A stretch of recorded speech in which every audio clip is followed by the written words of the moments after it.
Hola a todos, sean bienvenidos nuevamente a este espacio informativo de MedTips. Agradezco el apoyo que brindaron en el anterior video sobre ACV y hoy traigo un tema igual de importante e interesante y prevalente como el infarto agudo de miocardio.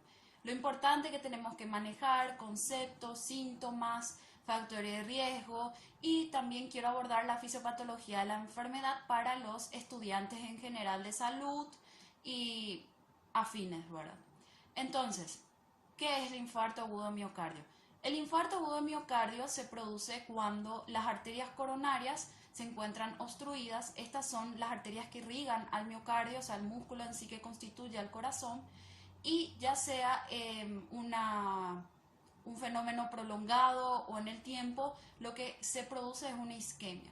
Lo que conocemos como isquemia es cuando no llega sangre a un tejido. No solamente esto podemos ver en el miocardio, en general podemos ver en otros tejidos, en todo el cuerpo, y el fenómeno isquémico es muy grave porque una vez constituido, al no llegar sangre, no llega oxígeno a ese tejido, al no llegar oxígeno no se pueden cumplir las funciones metabólicas básicas para la sobrevivencia de ese tejido y por tanto el tejido sufre.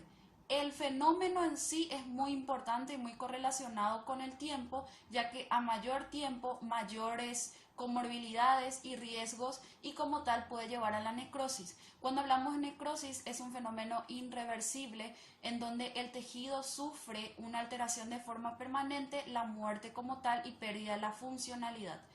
Una vez instalado el fenómeno isquémico, el factor tiempo es muy importante y lo definimos como el tiempo es miocardio. A las 2 horas instalado ya el fenómeno isquémico, el proceso ya tiene bastante complejidad. 6 a 12 horas probablemente las alteraciones ya sean irreversibles. Entonces, de ahí la importancia de detectar cuando una persona está sufriendo un infarto agudo miocardio y poder asistirla, llevarla a un centro lo más rápido posible. Entonces, algo interesante también son los factores de riesgo. Varios factores de riesgo son modificables, como ser el tabaquismo, la vida sedentaria, alteraciones en los triglicéridos y en el colesterol, el famoso colesterol LDL malo, además también el estilo de vida y también la hipertensión y la diabetes no controlada. Estos son cuadros que nos pueden llevar a un infarto agudo de miocardio. También ser varón está relacionado, pero con ser varón en realidad lo que significa, y es algo que suelen consultar mucho, es que la mujer en su etapa fértil, o sea, hasta que la mujer entre en la menopausia, la mujer tiene una protección hormonal de las coronarias, que como le expliqué son las arterias que irrigan al corazón. Sin embargo, los varones no tienen esta protección o producción hormonal como tal, por eso el infarto agudo miocardio se presenta 10 años antes en varones que en mujeres. Eso no quiere decir que las mujeres estén libres de sufrir un infarto agudo miocardio. Una mujer con una hipertensión, por ejemplo, mal controlada, o una diabetes mal controlada que llega así pasando la menopausia, muy probablemente sufra un infarto agudo miocardio. Algo interesante del tabaquismo es que las personas piensan que el tabaquismo está relacionado más a sufrir cáncer de pulmón o enfermedades relacionadas al área pulmonar, que sí es cierto, pero no nos olvidemos que tienen una disfunción endotelial. ¿Qué entendemos por disfunción endotelial? Cuando hablamos de disfunción endotelial nos referimos a que hay alteraciones en los vasos sanguíneos, que son, lo digo vulgar, es donde circula la sangre. Entonces, si tenemos esta disfunción endotelial, estamos muy propensos a enfermedades cardiovasculares y es una cuestión sistémica. Sistémica nos referimos a que es en todo el cuerpo. Entonces, el tabaquismo está relacionado a problemas cardiovasculares y no nos olvidemos de eso. También la diabetes. La diabetes se le denomina actualmente y es muy prevalente. En las últimas estadísticas habla del 7.1% o más, si no me equivoco, de la población paraguaya sufre diabetes.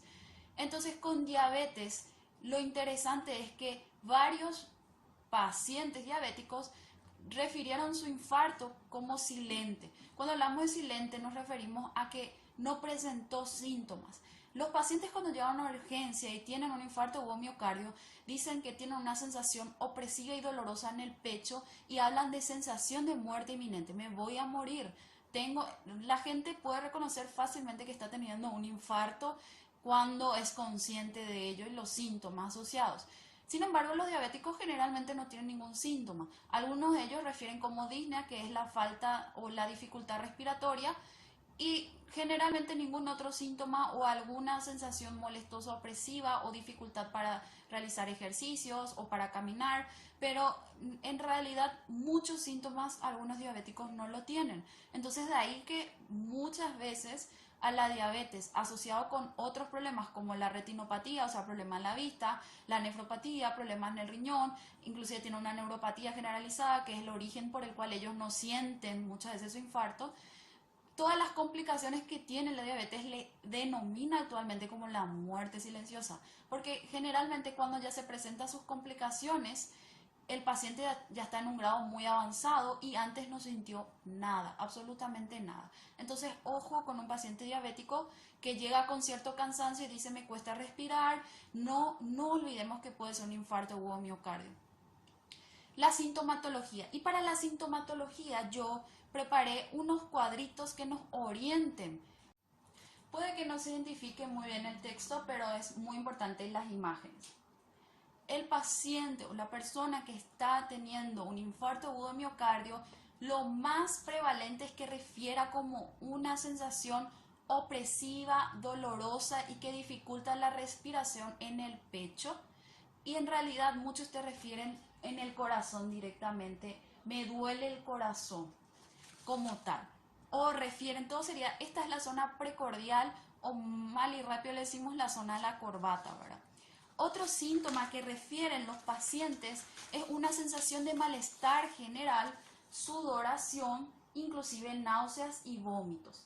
Otro síntoma asociado y que es lo característico o lo que más rápido la gente recuerda cuando se trata de un infarto agudo de miocardio es un dolor irradiado al brazo izquierdo, hombro, cuello, mandíbula, inclusive puede irradiarse a la espalda. Y algo interesante de esto es que en nuestro país muchas veces refieren del guaraní el famoso yucá, que es básicamente, dicen, tengo un yucá, que es como que la opresión o la sensación dolorosa entre el pecho, no refieren bien si es la garganta, más o menos acá dicen, bueno, sospecha que puede ser un infarto agudo de miocardio. Algo interesante entonces de poder detectar rápidamente la sintomatología es que podemos actuar. El tiempo es miocardio. Mientras más rápido podamos llevar a un centro asistencial y esta persona pueda recibir la terapéutica necesaria, llegamos a tiempo y podemos evitar no solo la muerte, que es lo más importante, sino las secuelas de un infarto o que éste llegue a un proceso irreversible. Muy interesante también recordar que reconociendo estos síntomas, necesariamente nosotros estamos evitando que esta persona tenga una comorbilidad permanente. Algo más que quería compartir con ustedes es que para el reconocimiento de estos síntomas no es necesario que ustedes sean personal de la salud. Ya en el siguiente bloque, cuando hable de la fisiopatología, sí son conceptos más generales que manejan de repente estudiantes, enfermeros, médicos, ¿verdad? Pero como se ve en el electrocardiograma, qué enzimas cardíacas son las que suben, que seguro ya tienen al menos un conocimiento, ¿verdad? Pero con que nosotros podamos llegar a tiempo al centro asistencial, nosotros estamos evitando gran parte de un proceso irreversible para esa persona, estamos salvando una vida en pocas palabras. Entonces, estos son conceptos básicos, generales, cómo identificar un infarto o miocardio, cuáles son los síntomas más prevalentes y por sobre todo que podamos manejar de manera rápida, fácil, sencilla y luego entonces podemos aplicarlo en caso de que nos encontremos en esa situación. Muchas gracias nuevamente a todos y les aviso que realmente estoy planeando hacer otro videito y probablemente sea diabetes, ya que es bastante prevalente y creo que más de uno tiene algún familiar, un tío, un papá, abuelo inclusive, que de repente esté con esta patología y por qué es tan importante que un diabético sea controlado. Entonces les dejo con este video y muchas gracias.